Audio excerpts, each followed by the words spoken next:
there, I'm Nicole Wilbur. I'm a writer and story nerd, and welcome back to my channel. So this is the first in a series where I'm going to be talking about the challenges that writers face when writing historical fiction, specifically the challenges that I've faced, and then trying to talk sort of about how I've addressed them or how I've learned more about how to address them as I'm writing. Now these could really be applied to any book, but I'm just talking about it from the historical fiction lens because that's what I'm writing, so I will have some examples from my own writing that are historical fiction-y, but if you don't write historical fiction, you're good.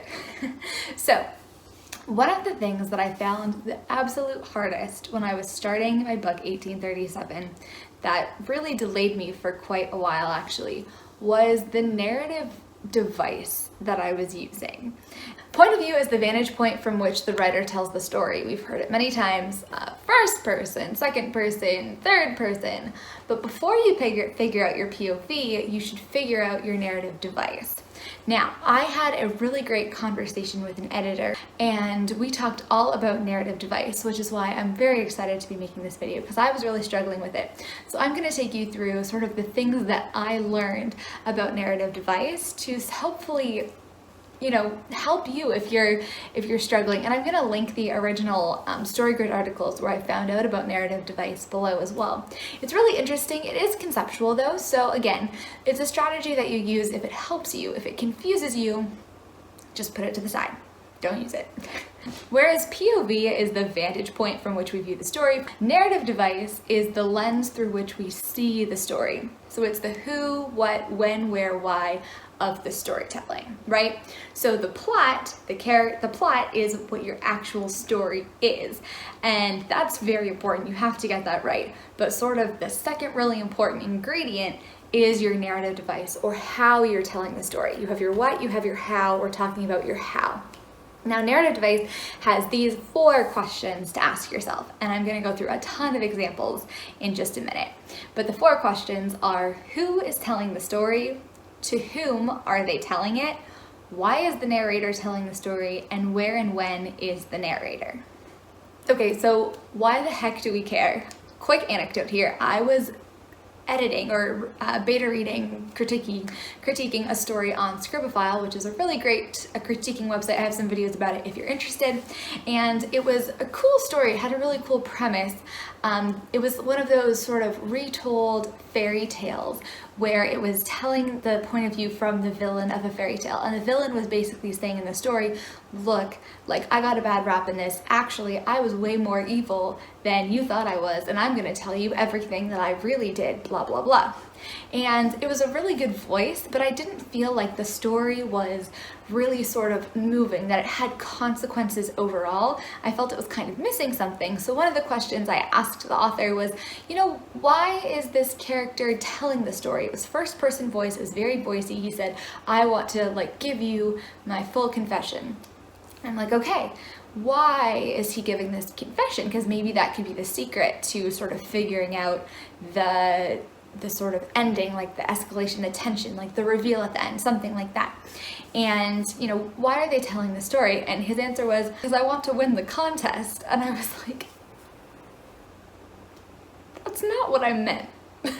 That's not what I meant. But okay, you don't have to, it's not my story, so do whatever you want. But I stand by the fact that narrative device can really help you in a story. What you do with the information is it helps you sort of frame what the narrator, or what the point of view, what the storyteller knows, what they're willing to say, and how they will communicate. It can also be a great device for humor, for figuring out what they're going with, like dramatic irony or suspense, all those different sort of narrative drive. And it can really help you own the sort of unique part of your story, right? If every story has been told, one way that you can make your story more unique and memorable is by having a really cool storyteller. So let's get into some examples to make this a little bit more concrete. So one of my favorite books ever is The Princess Diaries. It is written as a diary, ostensibly. So who is telling the story? It is Mia. Who are they telling it to? She's telling it to herself. Why is they telling the story? So initially, they say this in the very first chapter, first diary entry of the first book. Her mom hands her the diary and tells her to write in it to verbalize her feelings because she won't talk to her mom, so talk to that book. And eventually it becomes very therapeutic and reflective and almost kind of like addictive for her. And where and when is the narrator. She's writing events in the near past, like this just happened, but sometimes, and this is really cool, she switches into present tense where she's writing while she's supposed to be doing something else, like in real time. There's one where she's like at a department store and she's writing because she doesn't want to be there shopping, and they're like, will you put the book down and come shop with us? And it's really cool and it creates a lot of humor. So here is a quote from that. I'm not going to tell anybody, not even Lily. Lily would not understand. Nobody would understand because nobody I know has ever been in this situation before. Nobody ever went to bed one night as one person and then woke up the next morning to find out that she was somebody completely different. I really wished he would go away. Plus, a bunch of his computer nerd friends were standing there, staring at me like I was a new kind of pixel or something. Lily says I should put this book away now and pay attention to her. So that's a diary entry. But what if instead of writing for herself, she was writing a letter to a friend? So we change the intended audience and the why of the story. That would potentially change how much information she's willing to give. She's very candid in her diary. Maybe there would be some things hidden. You could kind of justify that a little bit more if it's writing to a friend. Maybe she would be using slightly different jokes. You know what I mean? It's just from an author's point of view how you decide what goes into the story. So an example of this would be Perks of Being a Wallflower, where who is the narrator? It's the main character.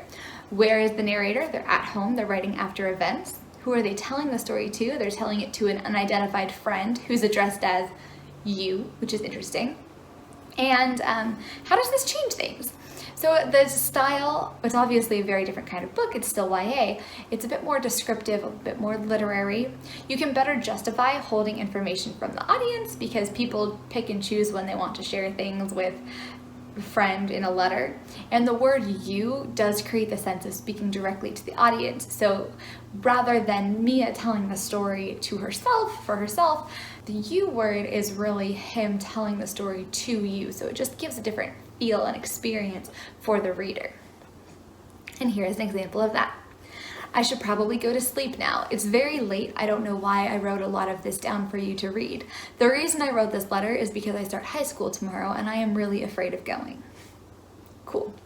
So those two examples were some of the most obvious examples. That's like a narrative device that is screaming in your face. We're gonna go from narrative device screaming in your face to narrative device that's kind of hidden in this. So the next one is sort of in the middle. We're going to talk about the Hunger Games. The Hunger Games, who is telling the story? It's Katniss, where and when. She's in the story in the present moment. Who's she telling it to? Now this is a tough one because with first person present tense, it's kind of like she's right there. She's not really telling it to anyone. We're like literally in her mind as she's experiencing the story as it happens. And why is she telling it? Well, we're literally getting her thoughts in real time, which creates a sense of immediacy and tension. An example of this.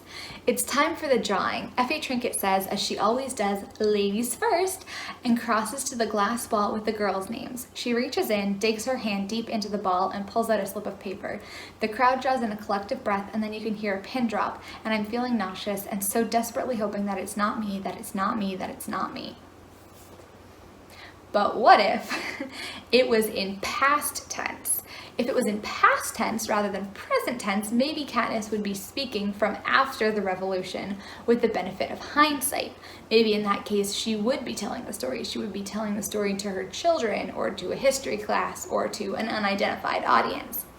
So you could speak directly to the audience like, I didn't know then what I know now, and just when I thought things couldn't get any worse, blah, blah, blah, blah, blah. An example of that is To Kill a Mockingbird. To Kill a Mockingbird has an absolutely beautiful narrative device, and we can actually tell that the author, Harper Lee, struggled with figuring out her narrative device. That's what Ghost at a Watchman is. I would read Ghost at a Watchman not as a prequel, not as a sequel to Kill a Mockingbird. What it actually was one of her early drafts of To Kill a Mockingbird. So it should give you insight into the writer's process. It should not be considered a continuation of the story, because it's not. It wasn't written like that. That's my opinion. That's what my English teacher told me. So, hey, you gotta trust your grade 9 English teacher. But Ghost at a Watchman, she was speaking as an adult about adult experiences. What makes To Kill a Mockingbird so wonderful is that the narrator is Scout. She is speaking to maybe her children, and it's an unidentified audience pretty much. But I would say her children or someone is a pretty good bet. Why is she telling the story? It seems like she's really trying to process maybe the events of what happened. I would assume that based on Ghost at a Watchman, perhaps her father has just died, like as an adult Scout, or her brother or someone, and she is sort of reliving like these moments that really shaped her view of them. I'm just conjecturing. You can't really do anything but conjecture. I'm not the author. I didn't write the narrative device, but that's what I would think. And then when is she telling the story is as an adult, but she's telling it as she was a child, which is so cool. So we get things like, that was the summer Dill came to us, or the opening lines, when enough years had gone by to enable us to look back at them, we sometimes discussed the events leading to his accident. I maintain that the Yule started it all, but Jem, who was 4 years my senior, said it started long before that. So you can see there that she's speaking in the present tense. I maintain, which is her saying, yes, I'm maintaining that the Yule started it. So that's her speaking in present about herself when she was younger. And she said, Jem, who said it started long before that. It's actually really interesting. And the reason I think perhaps she had an idea that Jem had passed away when Scout's telling this story is because not only did that happen in Ghost at a Watchman, but also she says, I maintain, and not Jem says, it's Jem said. I don't know. I really hope that's not what she was thinking, but it's not canon that he died, so we're gonna pretend he didn't. Okay, so those are obvious examples. There are plenty of examples though where it's harder to tell narrative to voice, and we have to infer or make an assumption as to who it is. So with Beartown, we have a very omniscient voice. Perhaps one day the man in the black jacket will think about this too, why he only wondered if it was Kevin or Amat who was telling the truth, why Maya's word wasn't enough. And another one. And after all those hours in the locker room, all those nights on the team bus, all the conversations and all the jokes and the blood, sweat and tears, the boy didn't dare tell his coach his biggest secret. That's betrayal. David knows it's a huge betrayal. There's no other way to explain how much a grown man must have failed as a person if such a warrior of a boy could believe that his coach would be less than proud of him if he were gay. David hates himself for not being better than his dad. That's the job of sons. So who is telling the story? I don't know. I would say even potentially the author, or kind of like a godlike figure looking down on them. A very philosophical kind of person anyways. Where and when? After. It's happening after the events of the story. We don't know when after, but it's happening after. Telling it to the reader. And why are they telling it? I don't know. There hasn't been a trilogy, so I don't think the last of the trilogy, so I don't think we have the final message yet. Whatever it is, it's hard to infer from it. There's no one right answer unless you're the author. But it does help figure out how you're approaching it. So if you can decide on your narrative device, then you can decide on your POV. So for my story, eventually I was kind of caught up in this, didn't know how to make the voice work, blah, blah, blah, blah, blah. Originally, I thought there might have been like a framing narrative to tell the historical fiction story, like have a grandma start telling the story to her children or something and then go in. But eventually I settled on who's telling the story. It's actually Greer and Aggie, and they are older. It's probably in like 1870 or something, so a good 40 years after the events of my story, and just after the Canadian Confederation. And so it's Greer and Aggie, and they're telling it together. That's who and when. Why are they telling the story? I'm imagining they're telling the story to like their grandchildren, and they're telling them kind of about like how Confederation came to happen and sort of what their role was in like the early parts of forming the government of Canada and what things were back then. And then why are they telling the story? Yeah, to inform them, to tell them one of those stories that's kind of like, and back when I was young. However, it doesn't necessarily take the voice. So I don't ever have them speak directly to the reader. I made that decision. I don't have them say, you know, this is because of Confederation or anything like that. But whose perspective can I include in this story? What information am I including? Am I gonna go do a random chapter in someone else's head? No. And what would they say? Like, what would they think? And I don't have to think of it as like bounding me at all, but I can give me a starting place for how I'm telling this story. So that is narrative device. That was a lot. I would love to hear what you think about this video. Have you used narrative device? Do you find it a helpful idea? Definitely check out the article below because it's great. Let me know what sort of perspective, narrative device, or thing you're using in your story. Do you have a better way of figuring out how to kind of get the right storyteller into your story? Or do you have a better way of defining the storyteller? Please let me know below. If you like this video, give it a big thumbs up. Comment down below, and if you're not subscribed to my channel, you should do that, because why not? It would be really great. And thank you so much. I will see you next time.